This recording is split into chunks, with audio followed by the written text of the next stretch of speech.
Bienvenidos a su canal Control Público MX en YouTube. Platicaremos sobre un cambio en la guía de llenado de CFDI nóminas para 2020. Es un cambio importante. Solo platicaré sobre el procedimiento para registrar el ajuste al subsidio para el empleo que la autoridad está señalando en esta guía de llenado.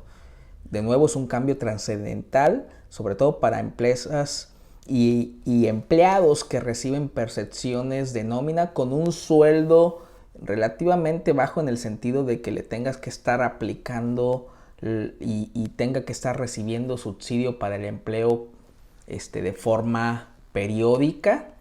Vamos a verlo. Continuamos. Este cambio es en el apéndice 7. La autoridad en esta guía llenado habla del procedimiento para el registro de ajuste del subsidio para el empleo causado cuando se realizan pagos por periodos menores a un mes. Es importante comentar que no hay ninguna modificación o reforma al decreto de subsidio para el empleo, ¿de acuerdo?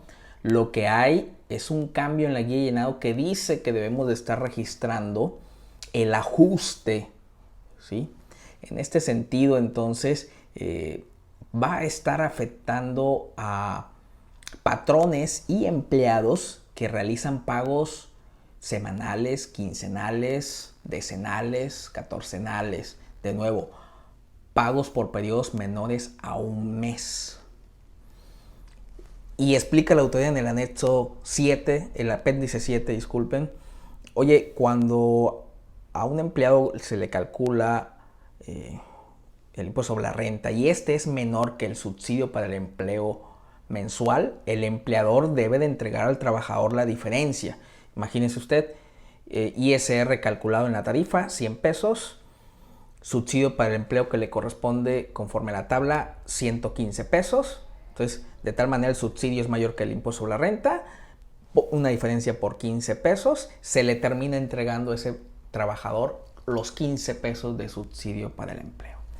Dice la autoridad en su ejemplo en este apéndice, puede darse el caso que aun y cuando el trabajador no tenía derecho al subsidio para el empleo, el empleador le entregó una cantidad por dicho concepto.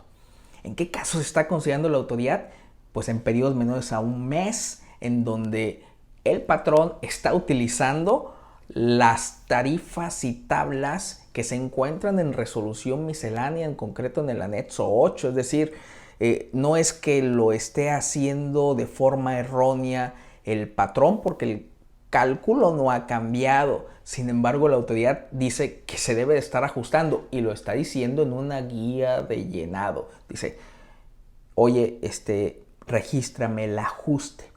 La autoridad pareciera entonces que está buscando debajo de las piedras donde recaudar y encontró esta situación que muchos podrían alegar que es ilegal debido a que lo está comunicando vía guía de llenado, ¿de acuerdo? Bueno, continuamos. En este mismo apéndice especifica la forma en que se debe registrar, fíjese usted, en el CFDI la información de ajuste al subsidio para el empleo causado, ¿de acuerdo? Ilustra un caso que nosotros acomodamos. Es el mismo caso que viene en el apéndice, pero espero que este acomodo sea un poco más didáctico. Y lo que sí les debe quedar claro es que este ajuste que está solicitando la autoridad en el registro debe realizarse en el último CFDI de cada mes. De tal forma que con este cambio la autoridad nos da a conocer tres nuevos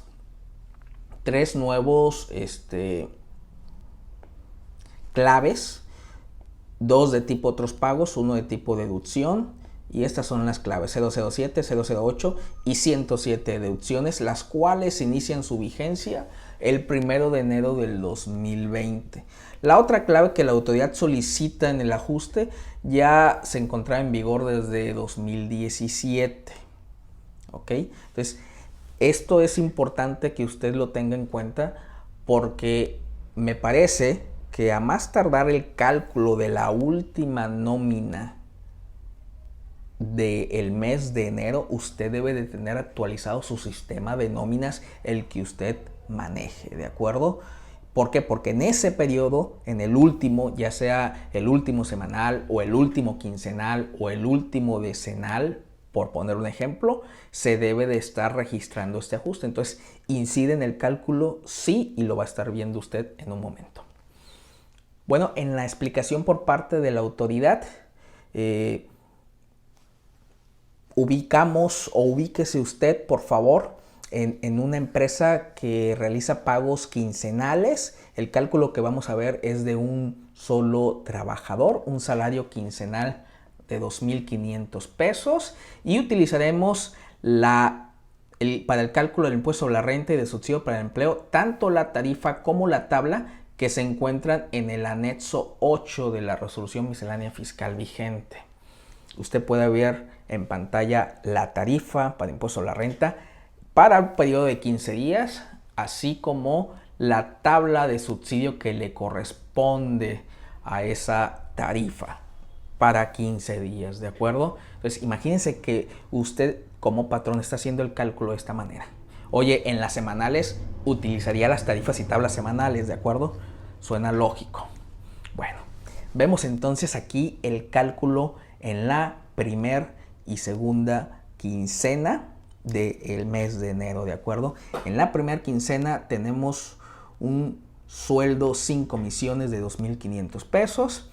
Se calculó un impuesto a la renta de 150,60 y le corresponde por subsidio al empleo de acuerdo a la tabla quincenal 160,35. Al ser mayor el subsidio, ¿sí?, la diferencia se le entrega al trabajador. Entonces aquí es muy importante señalar de nuevo que le correspondió 160,35, ¿sí? Le aplicamos contra ISR 150,60 y le terminamos dando en efectivo al trabajador la diferencia de 9,75.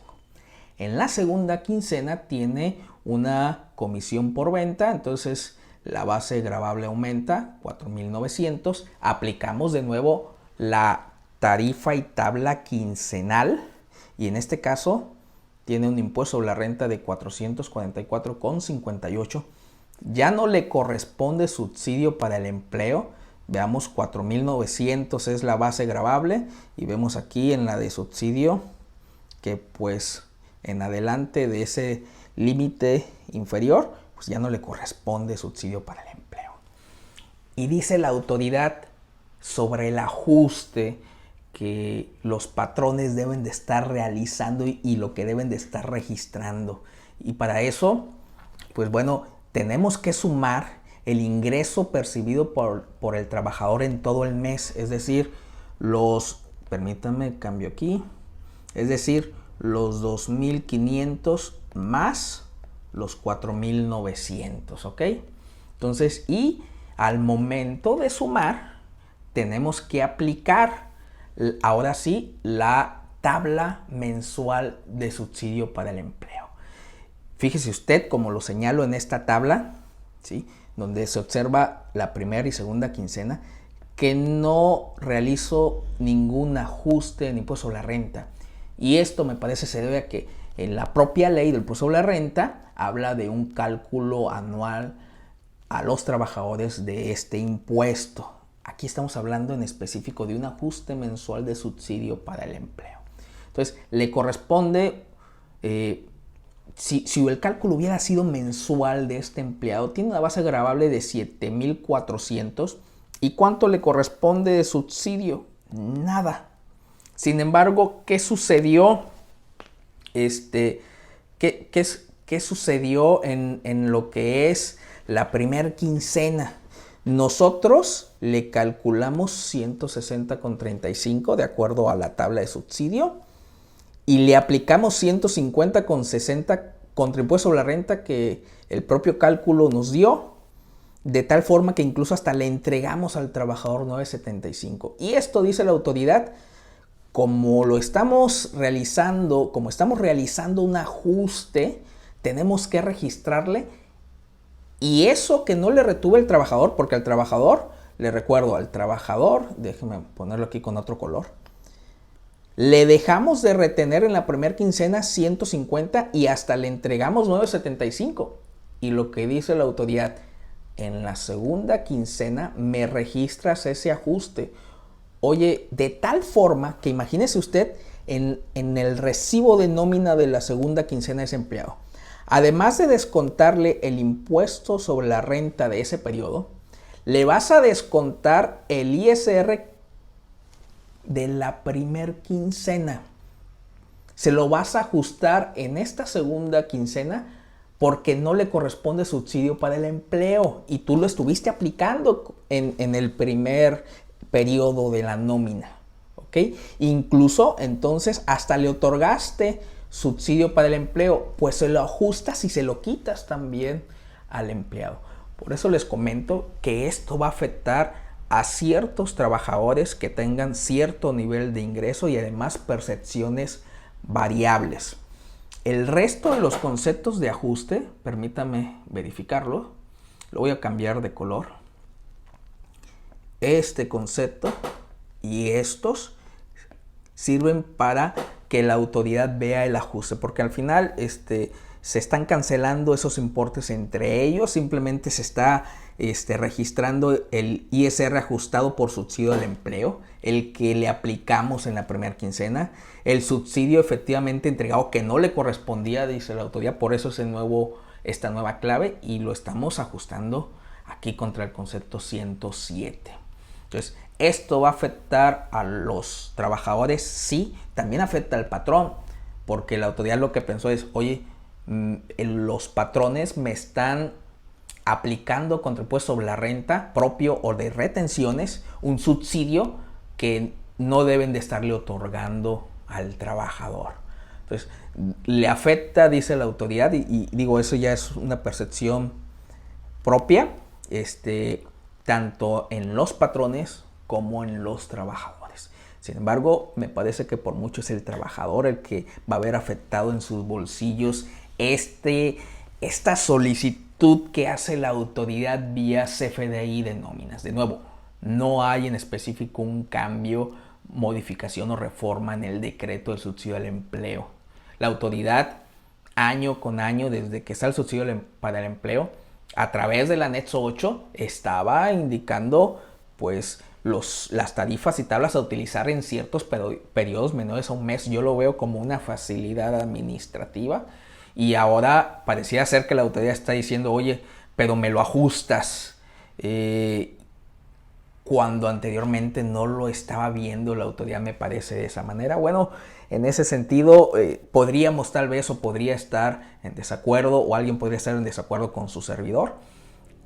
Sin embargo, el ajuste en específico, cómo lo solicita la autoridad o el por qué, pues bueno, me parece que debe de quedar explicado con este video hasta este momento. Lo invito a suscribirse a nuestro blog www.francocabanillas.com.mx. De hecho, este video viene de una entrada que hice ese blog el pasado 6 de diciembre. Lo puede ver usted también en el blog este cambio. Lo invitamos, por supuesto, a suscribirse a este canal de YouTube y compartir, por supuesto, nuestro contenido. Muchísimas gracias, su servidor Gonzalo Cabanillas. Que tenga un muy buen día.